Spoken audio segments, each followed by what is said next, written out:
கொஞ்சம் உங்களோட சேனலில் நம்ம வீட்டில் உள்ள நிதி நெருக்கடி நீக்கிறதுக்கு நம்ம வீட்டில் என்ன மாதிரி ஒரு மலர் செடியை நம்ம வந்து வளர்க்கலாம் அப்படிங்கிறத பற்றி இந்த பதிவில் பார்க்கலாம். அதில் முக்கியமானது அந்த சிவப்பு செம்பருத்தி செடி. அந்த செடியுடைய சிறப்புகளும் அது நிதி நெருக்கடியை நம்ம நீக்கிறதுக்கு எப்படி உதவுதுங்கிறதையும் நம்ம இந்த பதிவில் பார்க்கலாம்.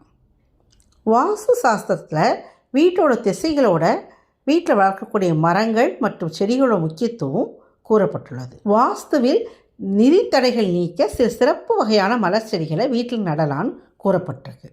இந்த மாதிரி வாஸ்து சாஸ்திரத்தை சொல்லியிருக்க மாதிரி நம்ம செஞ்சோம்னா ஒருத்தர் நிதி நெருக்கடி ஏற்படாமல் பார்த்துக்கலாம்.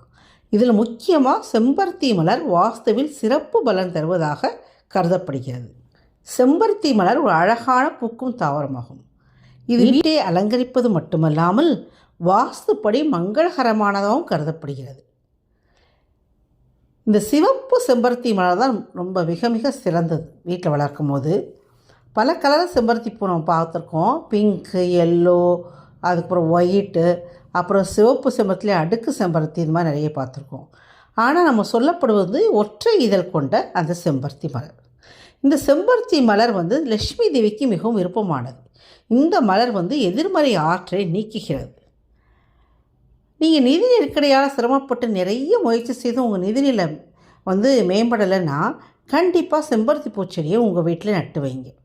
நிச்சயமாக மகாலட்சுமியின் அருள் உங்களுக்கு கிடைக்கும். இந்த பல வண்ணங்கள் செம்பருத்தி பூ வந்தாலும் சிவப்பு செம்பருத்தி மலர் தான் நிதி பிரச்சனை நீக்க மிகவும் பயனுள்ளதாக கருதப்படுகிறது.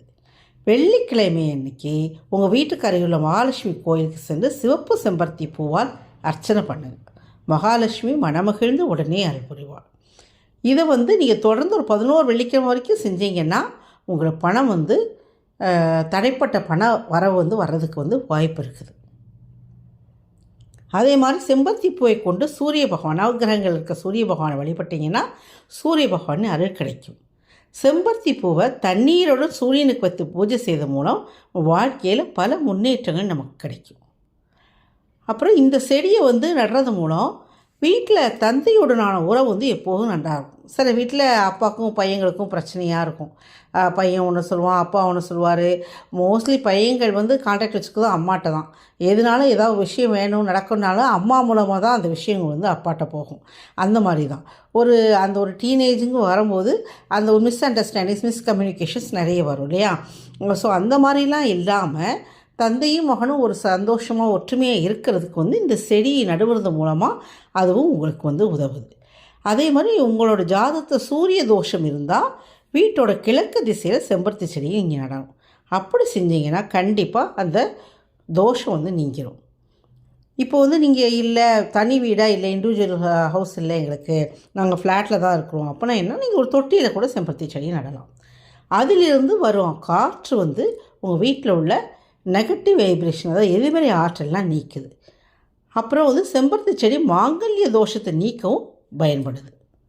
அதாவது உங்கள் கிரகத்தில் வந்து செவ்வாய் பலவீனமாக இருந்தால், செவ்வாய் கிரகம் பலவீனமாக இருந்தால், அல்லது திருமணம் உங்களுக்கு வீட்டில் குழந்தைகளுக்கு நடக்கிறதுக்கு உங்களுக்கு நடக்கிறதுக்கு ஏதாவது தாமதம் ஏற்பட்டாலோ வீட்டில் வந்து செம்பருத்தி பூ வச்சிங்கன்னா அது மங்களகரமானதாக கருதப்படுகிறதுன்னு வாஸ்து சாஸ்திரம் சொல்கிறாங்க.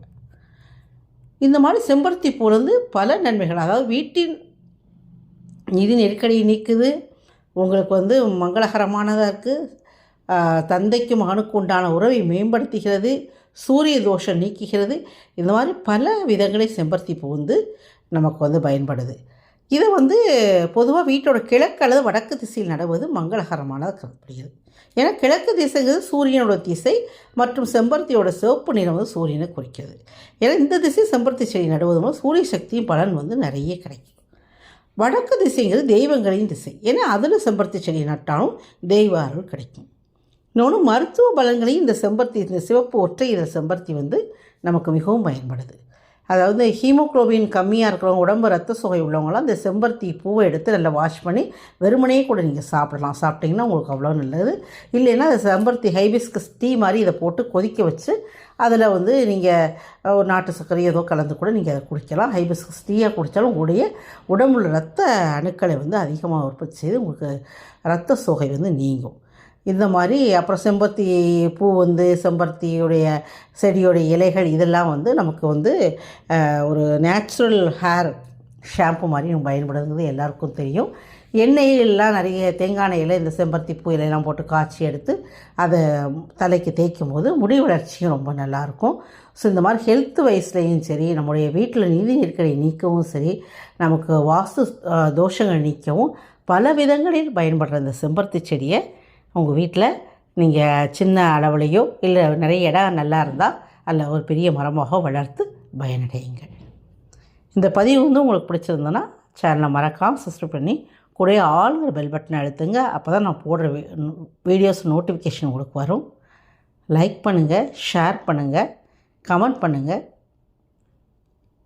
மீண்டும் பேசலாம். நன்றி, வணக்கம்.